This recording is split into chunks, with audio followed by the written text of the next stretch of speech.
Afrika Mashariki ni saa 12 sawa na saa 11 katika baadhi ya maeneo ya Afrika ya Kati na Maziwa Makuu. Hujambo msikilizaji popote pale unaposikiliza matangazo haya. Karibu katika matangazo ya asubuhi ya BBC kwa lugha ya Kiswahili. Mimi ni Halima Nyanza. Katika Amka na BBC asubuhi hii, Iran yasema haitatishwa na kauli za rais wa Marekani kwamba jeshi lake litaanza operation ya kuzuia meli kupita katika mlango bahari wa Hormuz. Kiongozi wa kanisa Katoliki duniani Papa Leo wa 14 leo anaanza ziara yake ya kwanza barani Afrika kwa kuzitembelea nchi 4. Na katika gumzo tunaangazia kushindwa kufikia makubaliano kwenye mazungumzo kati ya Marekani na Iran yaliyofanyika nchini Pakistan. Donald Trump hataondoka kabla ya kuwa na kitu cha kujitangaza kwamba ameshinda. Kwa hiyo lazima itokee namna Iran watafute kitu ambacho wanaweza kaifanya Donald Trump akahisi kwamba ni mshindi, kwa sababu si mtu kutaka kushindwa.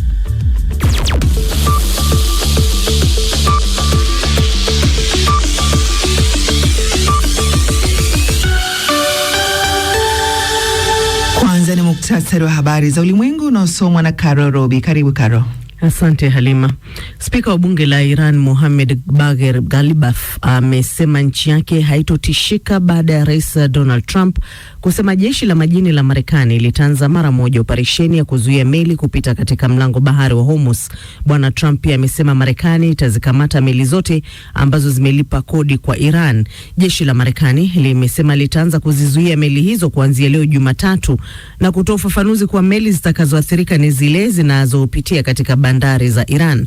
Mazungumzo kati ya nchi hizo mbili yalofanyika Islamabad, Pakistan kujaribu kumaliza mzozo wa Iran yalifeli mwishoni mwa juma.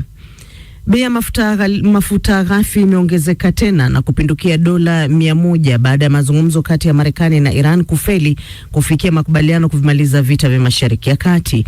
Bei ya mafuta imekuwa ikipanda na kushuka tangu vita vya Iran kuzuka mwishoni mwa mwezi Februari na shughuli za usafiri kuathirika katika mlango bahari wa Hormuz ambapo 20% ya mafuta na gesi hupitia. Peter Magyar ameshinda katika uchaguzi mkuu wa Hungary huku chama chake kikipata 2/3 ya viti vya ubunge katika uchaguzi ambao unamuondoa madarakani waziri mkuu Viktor Orban aliyeliongoza taifa hilo kwa miaka 16. Sambatenzi na taarifa zaidi.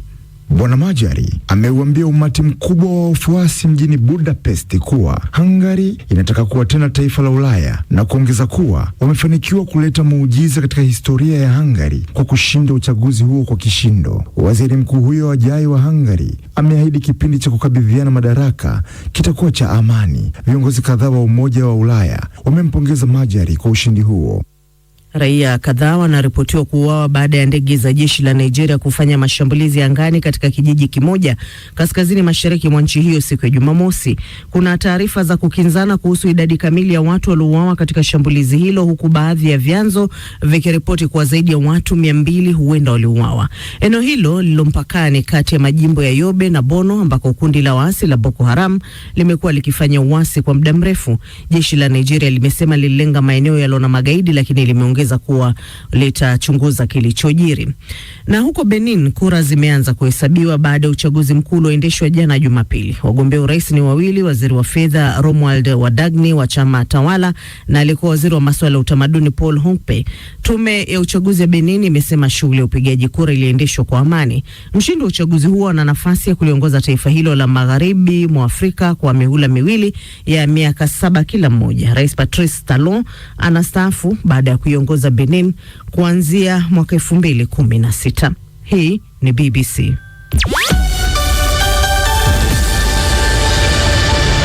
Muktasari wa habari za ulimwengu umesomwa na Karo Robi. Unasikiliza Amka na BBC kutoka idhaa ya Kiswahili ya BBC ikutangazia kwenye FM redio wa shirika na internet katika bbcswahili.com. Ukiwa nchini Tanzania, matangazo haya unaweza kuyapata pia kupitia Radio 1, Radio Free Africa, Radio Kwizera, Abudu FM, CGFM, Loliondo FM na Classic FM. Nchini Kenya unaweza pia kutusikiliza kupitia Mwanendo FM, Nyota FM, County FM, Pamoja FM na Gaf Radio. Ukiwa Uganda unaweza pia kutusikiliza kupitia Voice of Muhabura, Radio Lira, Radio Chitara, Voice of Karamoja na Voice of Busoga. Jamhuri ya Kidemokrasia ya Kongo ni Radio Muungano Beni na Lizard Radio. Leo hii uko nami Halima Nyanza, karibu. Spika wa bunge la Iran Mohammad Bagher Ghalibaf amesema nchi yake haitatishika baada ya rais wa Marekani Donald Trump kusema jeshi la nchi yake litaanza mara moja operesheni ya kuzuia meli kupita katika mlango bahari wa Hormuz. Rais Trump pia amesema Marekani itazisaka meli zote ambazo zimelipa kodi kwa Iran ili zipite katika njia hiyo. Omar Mkambara na taarifa zaidi. Jeshi la Marekani limesema litaanza kuzizuia meli hizo kuanzia leo hii Jumatatu, na kwa mujibu wa jeshi hilo, meli ambazo zitaathirika ni zile ambazo zinapitia kwenye bandari ya Iran. Rais Donald Trump amesema hatua hiyo inatokana na Iran kushindwa kufungua tena mlango Hormuz, na ameonya kuwa Marekani itajibu vikali endapo itashambuliwa. Mazungumzo kati ya mataifa haya mawili yaliyofanyika huko Islamabad, Pakistani, kujaribu kumaliza mzozo wao hayakufanikiwa mwishoni mwa wiki. Makamu wa rais wa Marekani James David Vance alieleza sababu za kushindwa kufikia mwafaka kwa mazungumzo hayo. We've been at it now for 21 hours. Tumekuwa kwenye mazungumzo kwa saa 21 sasa na tumefanya majadiliano ya kina na upande wa Iran. Hiyo ndiyo habari njema, lakini habari mbaya ni kwamba hatujafikia makubaliano yoyote, na kwa mtazamo wetu hali hii ni mbaya zaidi kwa Iran kuliko ilivyo kwa Marekani. Hivyo basi tunarejea Marekani bila makubaliano. Yale mambo ambayo tuko tayari kuyakubali na yale ambayo hatuko tayari kuyakubali. Tumefanya kila juhudi kuhakikisha msimamo huo unaeleweka wazi. Hata hivyo, upande wa Irani umechagua kutokubaliana masharti yetu. Kwa upande wake, Iran imesema haitasalimu amri dhidi ya vitisho vya Marekani, ikijibu tangazo la Marekani la kuzuia bandari za Irani. Waziri wa mambo ya nje wa Iran Abbas alisema kwamba Marekani na Iran zilikuwa karibu kufikia makubaliano wakati wa mazungumzo ya nchini Pakistani, lakini hawataogopa vitisho na wataendelea na msimamo wao. Rais Donald Trump pia amemkosoa vikali kiongozi wa kanisa Katoliki Papa Leo baada ya papa huyo kupinga vitisho vya Marekani dhidi ya Iran. Trump amesema Papa Leo ni mbaya kwa sera za mambo ya nje na dhaifu kuhusu uhalifu wa silaha za kinyuklia, akisisitiza kuwa hataki Iran iweze kuwa na silaha za nyuklia. Hatua hii inakuja baada ya Papa Leo kukosoa kauli za Rais Trump kuhusu vita ya Iran, akisema vitisho hivyo vikubaliki kwenye duru ya kimataifa. Wakati huo huo, bei ya mafuta imepanda kwa zaidi ya dola 100 kufuatia mvutano wa kuvunjika kwa mazungumzo ya amani kati ya mataifa hayo mawili. Haya yanajiri huku bei ya mafuta ghafi ikiongezeka na kupanda juu kufikia dola 100. Bei ya mafuta imekuwa ikipanda na kushuka tangu vita ya Iran na Marekani kuzuka mwezi Februari mwaka huu na kusababisha shughuli za usafiri kuathirika katika mlango wa bahari wa Hormuz, ambapo 20% ya mafuta na gesi hupitia hapo. Omar Mkambara. Peter Maja ameshinda katika uchaguzi mkuu wa Hungary, huku chama chake kikipata 2/3 ya viti vya ubunge katika uchaguzi ambao unamuondoa madarakani waziri mkuu Viktor Orban aliyeliongoza taifa hilo kwa miaka 16. Caro Robi na taarifa zaidi.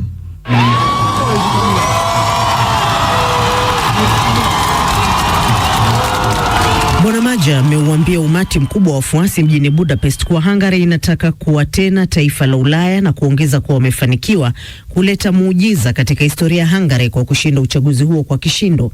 Waziri mkuu huyo ajaye wa Hungary ameahidi kipindi cha kukabidhiana madaraka kitakuwa cha amani. Awali Bwana Viktor Orban alisema matokeo hayo ni machungu kwake na chama chake cha Fidesz, lakini amesisitiza kuwa chama hicho kitaendelea kulitumikia taifa hilo kikiwa upande wa upinzani. Viongozi wengi wa nchi za Umoja wa Ulaya wamempongeza Bwana Maja kwa ushindi huo.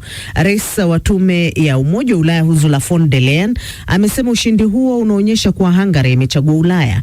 Kansela Ujerumani Friedrich Merz amemwomba Bwana Maja kuungana naye kuijenga Ulaya thabiti na iliyoungana. Rais wa Ukraine Volodymyr Zelensky amedokeza kuwa Ukraine iko tayari kushirikiana na Hungary kuleta manufaa kwa pande zote mbili. Naye waziri mkuu wa Poland Donald Tusk ameutaja ushindi wa Bwana Maja kuwa wa kutukuka, akitumia msemo Urusi lazima waende nyumbani.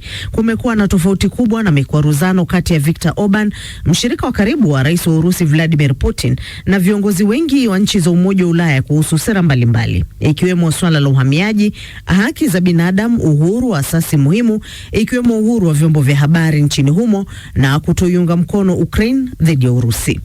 Taarifa yake Caro Robi. Kiongozi wa kanisa Katoliki duniani Papa Leo wa 14 leo anatarajia kuanza ziara yake ya kihistoria ya siku 10 kutembelea mataifa manne ya Kiafrika. Atazitembelea Algeria, Angola, Cameroon na Guinea Ikweta, ambako Vatican imesema ziara hiyo pia ina lengo la kuifanya dunia izingatie tena Afrika. Zaidi na Martha Saranga. Papa Leo wa 16 anakuja Afrika na ujumbe wa amani na umoja. Ziara yake ya nchi 4 inaanza leo Aprili 13. Afrika ndilo eneo la Kikatoliki linalokuwa kwa kasi zaidi duniani, lakini kituo chake cha kwanza ni katika nchi ya Algeria yenye Waislamu wengi, ambapo atatangaza ujumbe wa maelewano na utangamano kati ya dini mbalimbali. Ni vizuri sana, kwani inasaidia kuimarisha uhusiano kati ya dini hizi mbili ambazo zinashiriki historia moja, haswa Afrika Kaskazini na haswa Algeria. Nchini Cameroon ataenda Bamenda, kitovu cha mzozo wa watu wanaozungumza Kiingereza katika nchi iliyo na idadi kubwa ya watu wanaozungumza lugha ya Kifaransa. Ataomba amani na upatanisho katika mzozo huo muda mrefu. Papa akija hapa na kujaribu kuleta amani, sisi sote kama watu wa Bamenda tutafurahi. Ninatumai kuwa Papa atakapokuja kila mtu atakuwa na amani na kuweka silaha chini na kuacha hasira zao. Nchi inayofuata atakayozuru itakuwa Angola, ambayo ina mojawapo ya wakazi wengi wa Katoliki bara